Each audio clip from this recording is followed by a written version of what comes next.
I just arrived from America. What happened in Karur, Tamil Nadu is unbelievable.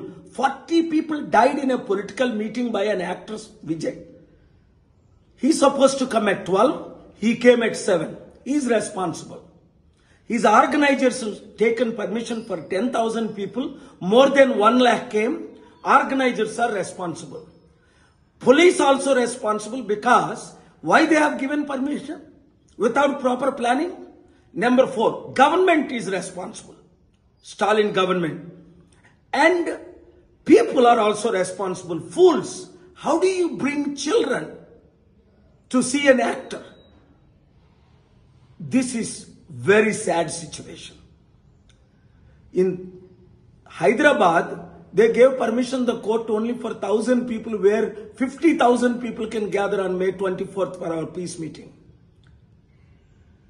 I pray for these families and victims and extend my condolences. Ee roju Karur, Tamil Nadu lo jarigina sangatana chala vicharam.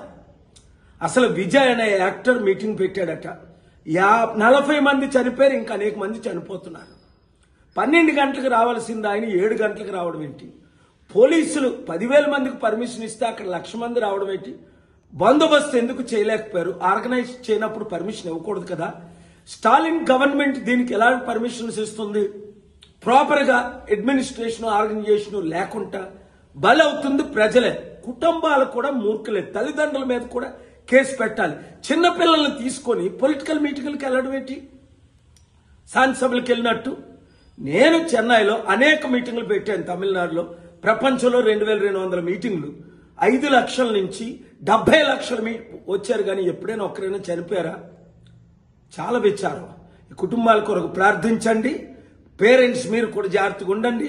ఇలాంటి మన ఆంధ్రాలో, తెలంగాణలో, దేశమంతా జరుగుతున్న government పట్టించుకోవటం లేదు. Politicise చేస్తున్నారు. వీళ్ళకి కావాల్సిందంతా పొలిటికల్ బెనిఫిట్. ప్రజల కొరకు ఏమీ చేయట్లేదు, వారిని కాపాడట్లేదు. చట్ట విరుద్ధమైన పనులు చేస్తున్న వాళ్ళ మీద మనం చర్యలు తీసుకుందాం, కేసులు వేద్దాం, న్యాయం చేద్దాం. Thank you very much. ఆ కుటుంబాల కొరకు ప్రార్థించండి.